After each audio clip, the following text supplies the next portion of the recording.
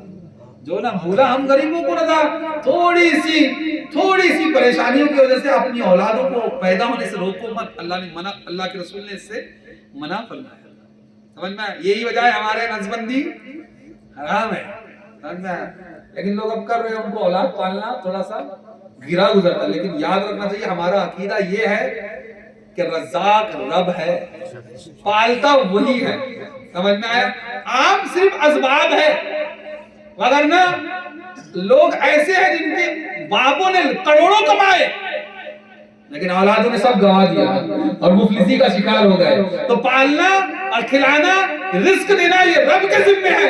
رب وہ ہے جو پتھر کے پردوں کے اندر بھی جو جاندار ہوتا ہے اس کو رزق عطا فرماتا ہے. وہ سمندر کی تہ میں رہنے والوں کو بھی رزق عطا فرماتا ہے. آپ دیکھتے نہیں کتے کے بچے بھی پل جاتے ہیں, ربی تو ان کو پال رہا ہے. تو آپ اس وجہ سے, تو یہ افزائش نسل کا ایک مسئلہ ہے. پھر تکمیل ایمان, اللہ کے نبی فرماتے ہیں کہ جس نے نکاح کیا اس نے اپنا آدھا ایمان مکمل کیا اور آدھے میں فکر کرے. آدھا ایمان اس سے منسلک ہے نکاح سے, اس لیے نکاح. اور بھی بہت سی باتیں ہیں, اس پہ ذہن رکھیں اور نکاح کریں. یہی سوچتے کہ رسول اللہ کی سنت. اب رسول اللہ کی سنت ہے, رسول اللہ کا طریقہ ہے, تو اس کو رسول اللہ کے طریقے پر کرو, ہر خرافات سے بچو. اب دیکھیے کتنی ساری رسمات ہیں. نبی اکرم صلی اللہ علیہ وسلم ارشاد فرماتے ہیں کہ اپنے معاشرے میں نکاح کو آسان کرو, نکاح کو آسان کرو تاکہ زنا تمہارے معاشرے میں مشکل ہو جائے. زنا اس کی جو آسان کر دو, اس کو کہتے ہیں اللیگل سیکس, یعنی شادی سے پہلے یا بغیر شادی کے یا کسی غیر محرم کے ساتھ جو تعلقات ہموار ہوں گے وہ زنا ہے. تو اللہ کے نبی فرماتے ہیں زنا کو مشکل کرو. کیسے؟ نکاح کو آسان کر کے. لیکن ایمانداری سے بتائیے کیا ہم نے نکاح کو آسان کیا کہ مشکل کیا؟ ہم نے مشکل کیا. اتنا مشکل کہ غریب ہوتا ہے نا, اگر اس کے گھر میں بیٹی پیدا ہو جائے تو وہ اس وجہ سے نہیں چڑھتا کہ میرے کو بیٹی ہو گئی, وہ آگے کا سوچتا ہے کہ اس کی پرورش کر کے اس کی شادی کیسے کریں گے, کیونکہ وہ رسم اور سماج کی کھوکھلی زنجیروں میں ایسا بنا ہوا ہے کہ اس کو سب کرنا پڑتا. اور آج ہمارے ہاں ایسی بدعات نئی نئی چیزیں ایجاد ہو رہی ہیں جس نے غریبوں کا گلا دبا کر رکھا ہے. ہلدی کی رسم.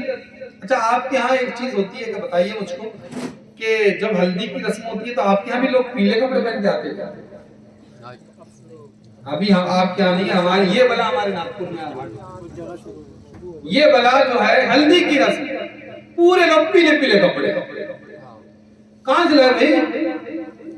کدھر سے لائے؟ خالص ہندوانہ رسم ہے. اللہ ہر چیز میں اپنی نفس کو تلاش کرتے ہیں, پیلے پیلے پورے پیلے. پھر کھیل رہے, ایسی کھیلتے ساری حسرتیں پوٹے نکال لیتے اس کے اندر. یاد رکھیے, یاد رکھیے, کتا نجیس ہے, ناپاک ہوتا ہے نا کتا. بہرحال اس کی رال ناپاک ہے, وہ کل نجس نہیں ہے, اس کی رال ناپاک ہے. کتے کا جسم اگر ٹچ ہو جائے گا تو کیا نہانے چل جائیں گے کیا؟ نہیں. اگر گیلا ہے تو پھر احتمال ہے گیلا, لیکن سوکھا کتا لگ گیا, بہت سارے چل پڑے کتا لگ کے ناپاک ہے, اس سے نہیں ہوتا. لیکن خنزیر جو ہے نا, خنزیر وہ کسی کے بدن کو لگ جائے تو ناپاک ہو گیا, کیونکہ وہ کل نجس ہے. خنزیر سمجھتا نا, اور سمجھتا ٹھیک ہے. فرماتے علماء کہ خنزیر خود نجس اور اس کے اوپر اور پیشاب خانہ سب ڈال دو اور نجس, یعنی اس کا پورا بدن بھی نجس ہے. اس سے بہتر فرماتے ہیں کہ اس کا بدن سے لگ جانا اس سے بہتر ہے کہ کوئی غیر عورت تم سے مس کرے. آ رہا ہے سمجھ میں؟ کیا ہلدی لگا رہے, ہلدی غیر محرم لگاتی ہے, نہیں لگاتی آپ کی, اس کو بولو چل دور ہو جا. اگر لگانا بھی ہے سطر کے جو سطر عورت ہے اس کو چھوڑ کے لگائے, اور وہ بھی صرف محرمات لگا سکتا ہے, تاکہ نہیں. عجیب عجیب رسمیں. ابھی ہنسیں گے آپ اگر میں ایک ایک گنانا شروع کروں. میں ہنسانا نہیں چاہتا تھا کیونکہ ہمارے پاس ہنسنے کے لیے کچھ بچا نہیں ہے. ہاں, جس دور میں جی رہے ہو نا, اس سے خطرناک دور ہماری آنے والی نسلوں نے دیکھنا ہے. عورتیں لگا رہی, اور لڑکیوں کو بھی میں نے دیکھا مرد لگاتے ہوئے. جنازہ نکل گیا غیرت کا ہماری. ہلدی صرف علماء نے اتنی اجازت دی ہے جس میں یہ ہو کہ اس سے تھوڑا دلہن یا دولہے کا رنگ نکھر جائے, اس کی نیت سے ہو تو بس اجازت اتنی ہے. اور ہلدی کا پرپس وہی ہوتا ہے. ہلدی جو ہوتی ہے وہ رنگ کو گورا کرنے کے لیے ہوتی ہے, ایک نسخہ ہے نا. پینڈرم لگاتے لڑکے گورا ہونے کے لیے, لیکن یہ نسخہ ہم سے فری میں لے جاتے. مالائی ہوتی ہے نا, مالائی, بالائی بھی بولتے ہیں, وہ اور ہلدی کا مکسچر بھی لگائے تو رنگ نکھرتا ہے, مگر اگر لال نہیں ہوتا جیسے پینڈرم کر دیتا. انسان کم منتر زیادہ دکھتے اس میں, پورے لال ہو جاتے ہیں. پینڈرم, پینڈرم بولتے ہیں نا اس کو, ہے نا, گورا ہونا ہے.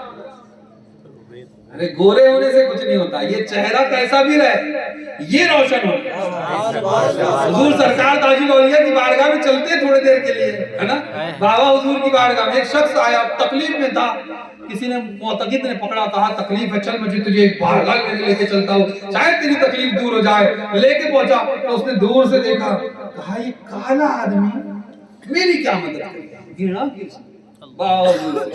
یہ کالا آدمی. جب قریب آیا تو حضور نے فرمایا, سرکار تاج الاولیاء فرماتے ہیں, او جی حضرت, چہرے پہ غلاف کعبہ ہے مگر دل میں نور محمدی ہے. یہ روشن ہونا چاہیے. چہرہ تو کیسا بھی ہو, فرمایا جا تیری حاجتیں پوری ہوتی ہے, پوری بھی ہو جاتی ہے. یہ سرکار تاج الاولیاء نے یہ بتا دیا, گورا نہیں ہونا. یہ روشن مت کرو، یہ روشن کرو. اور جب دل روشن ہوتا ہے نا تو پھر آدمی ہاں وہ حاصل کرتا ہے جو کسی اور کو نہیں ہوتا. دل روشن کرو. کالا ہے تو ہم بھی کالے ہیں. ہاں یہ رنگ بلالی ہے. ہاں حضرت بلال کا رنگ ہے. ہمیں یہ تو اللہ نے بنائے ہیں، یہ اللہ کی شان ہے جسے جیسے بنائے. اللہ قرآن میں فرماتا ہے اللہ ہی کی شان ہے، جسے چاہتا ہے بیٹی دیتا ہے، جسے چاہتا ہے بیٹا دیتا ہے، جسے چاہتا ہے بے اولاد رکھتا ہے. اللہ کی شان ہے. تو میں کہتا ہوں اللہ ہی کی شان ہے، جسے چاہتا ہے گورا بناتا ہے، جسے چاہتا ہے کالا بنا دیتا ہے. یہ اللہ کی شان ہے.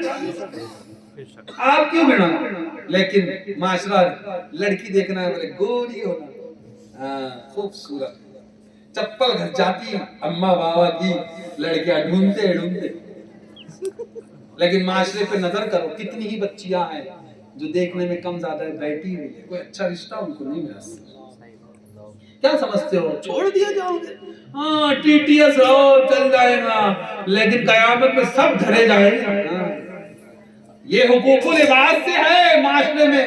وہ بچیاں جن کو رشتے نہیں نا وہ کل قیامت میں پکڑیں گی. ہاں کیا سمجھتے ہیں؟ ٹھیک ہے نا. پھر لاتے گوری چٹی، پھر وہ آتی تو وہ رنگ بتاتی. رنگ گورا رہتا نا اس کا، ادھر نور نہیں رہتا. ادھر دین کا نور جس کے پاس ہے وہی تمہاری گھرگرستی کے لیے اچھی ہے. اللہ کے نبی فرماتے ہیں 4 وجہ ہے جس کی وجہ سے شادی کرتا ہے آدمی.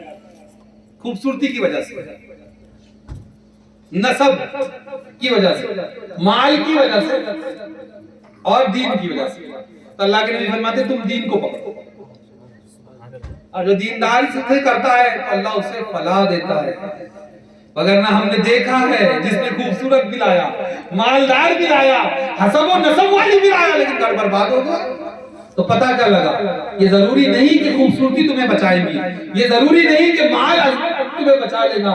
بچائے گا اگر گھر کو، اور اچھا گھر وہی ہے جہاں دین ہے. جہاں دین ہے وہی گھر بچے گا. آخری بات، اور دیکھو بچہ چلا گیا اٹھ کر میرے گھر شادی ایک مولانا کو بلایا تھا سب. لیکن اگر آج آپ نے اس پر بریک نہیں لگایا آگے بہت سے. ابھی دیکھیے ولیمہ ہوتا ہے، شادی کا کھانا ضروری نہیں، لیکن بس یہاں تو پکی بات چیت کیا ہوئی، پورا بڑن لڑکی والوں کے سر پر. اس لیے نکاح مشکل ہے. غریب سوچتا ہے کیسے کروں گا، پکی بات چیت ہو رہی تو کھانا اس کے ہی گھر کھائے نا. پکی بات چیت پھر پکی بات منگنی کریں گے. منگنی کیا ہوتی ہے؟ لوگوں کے پاس جس کے پاس پیسہ ہے اس کو زیادہ ہنگا خوب خرچہ کرتا ہے. منگنی کا کیا مسئلہ ہے؟ منگنی صرف اتنی ہے کہ اعلان کر دے اس کا رشتہ اس سے ہو گیا، اب ان کے لیے بھیجنا مت. کیونکہ ہماری شریعت میں اس کو معیوب سب بتایا گیا کہ جو منگنی ہو جائے اس کے بعد میں ارے امی اس کی تو ہو گئی میرے لیے بھیجو نا رشتہ، پھر تڑواتے جاتے کئی کیسز. تو ہماری شریعت میں اس کو منع کیا. منگنی کا مقصد ہی یہی ہے کہ اعلان کر دو اس لڑکی کا نکاح اس لڑکی کے ساتھ طے ہو گیا، اب نہ لڑکی کو کوئی رشتہ بھیجے نہ لڑکی کو کوئی رشتہ بھیجے. یہ ہے منگنی کا پرپس. لیکن منگنی تو اب رسموں میں ہے، وہ رنگ پہناتے ہیں. ابھی شادی نہیں ہوئی ہاتھ میں ہاتھ پکڑ کر اللہ کہاں جا رہے ہیں؟ وہ اندھیرے ہی بھلے تھے جو قدم راہ پر، وہ اندھیرے ہی بھلے تھے جو قدم راہ پر تھے، روشنی ہمیں لائی ہے منزل سے. ویسٹرن کلچر، رنگ ٹرانسفر، مغربی تہذیب بدل دیا رخ مشرق کو تو نے اے مغرب، خدا بچائے تیری ہوا. ایسی ہوا چلی ویسٹرن کلچر کی ہے نا کہ پورے ویسٹرن ہو گئے اور سب وہ ان کے جیسا کرے. سمجھ. پھر اس کے بعد میں بات کر رہا تھا کھانا صرف ولیمے کا ہے، دعوت صرف ولیمے عورت، لیکن لڑکی والوں کے گھر کھا رہے. پکی بات چیت میں کھائیں گے، منگنی میں کھائیں گے، پھر شادی اور منگنی کے بیچ میں اگر عید آ گئی تو عیدی جوڑے کے نام پہ کھائیں گے، اور بقرعید آ گئی تو پھر عیدی جوڑے کے نام پہ کھائیں گے. صرف کھائیں گے، کام کچھ نہیں، صرف کھا رہے. ایسا ظلم نہ کرے غریبوں پر. پہلے پوچھتے مینو کیا رہے گا جی؟ کیوں؟ لڑکی والوں پہ ضروری ہے وہ کھانا کھلائے؟ ہے ہی نہیں. ہاں ولیمے کی دعوت ہے, اللہ نے تجھے نعمت دی تو اس کے شکر میں تو پکا جو پکانا. ہاں لیکن یہ بھی نہیں کہ 1 کروڑ کا میں 1 کروڑ کھانے میں خرچہ ہو رہا ہے, 25 قسم کے کھانے, پھر اس میں غریبوں کو دعوت نہیں. ایسی دعوت بدترین دعوت جہاں غریبوں کا حصہ ہے. فلاں ہوٹل میں ہے تو غریب کیسا ہے, لسٹ بنتی ہے, یہ سب حقیقت ہے, ہوتا ہے, ہم کو سب معلوم ہے.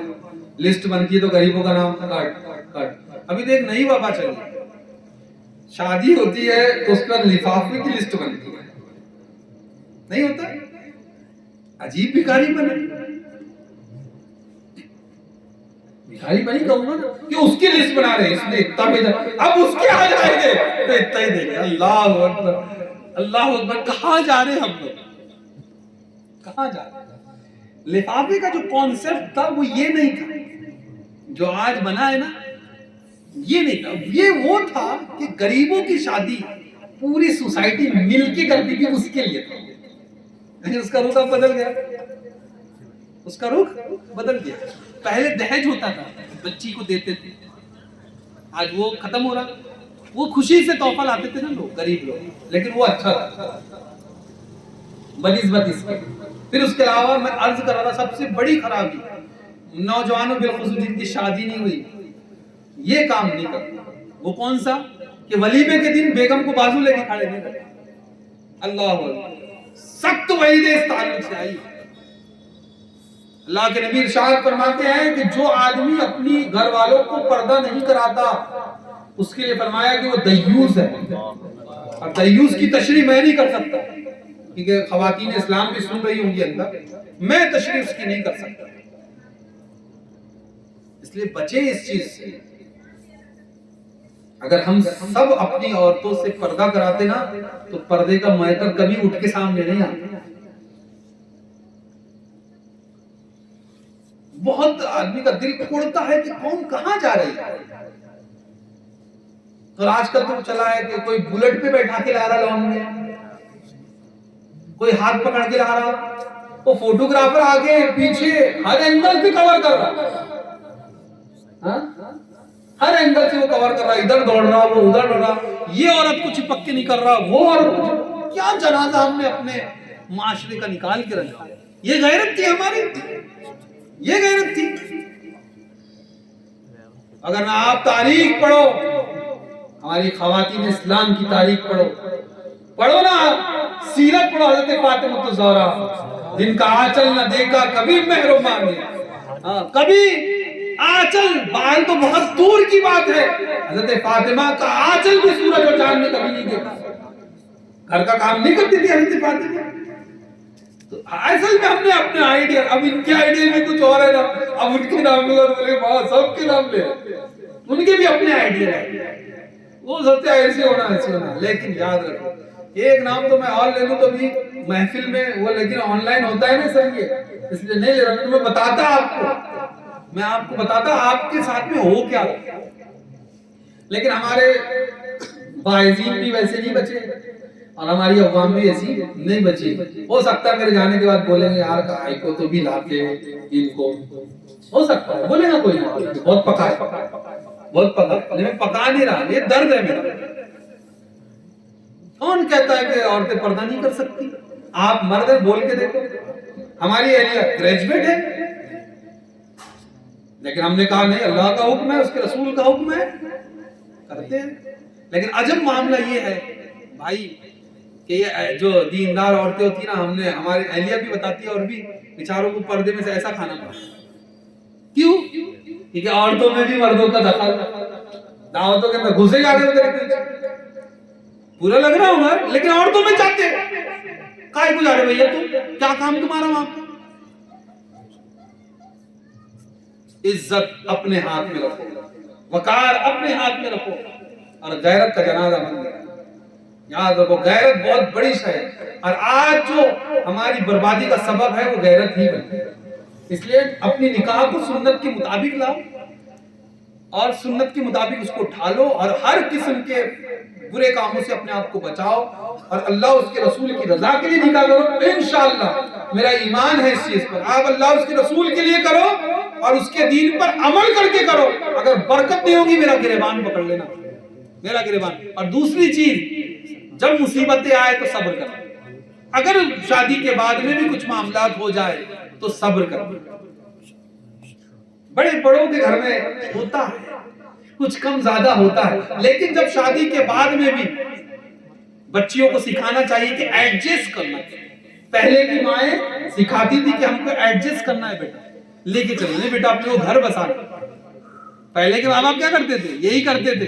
یہ بزرگ بیٹھے ان سے پوچھئے, پہلے کے ماں باپ اگر لڑکی آ بھی جاتی گھر پر تو اس کو چھوڑ کے, نہیں بیٹا اپنے کو نبھانا ہے, اپنے کو نبھانا ہے. لیکن آج کیسا ہوتا ہے؟ نہیں دیکھ لیں گے, اس وجہ سے گھر ٹوٹ رہے. نبھائیے, زندگی کے اندر تکلیف آتی ہے اس کو نبھائیے. اللہ کی بارگاہ میں دعا ہے مولا کریم کہ جو کچھ سنا گیا اس پر عمل کی توفیق عطا فرمائے. پھر یہاں بھول کے نہیں جانا, اس پہ عمل کرو تو پھر کامیابی ہمارے لیے بھی ہے.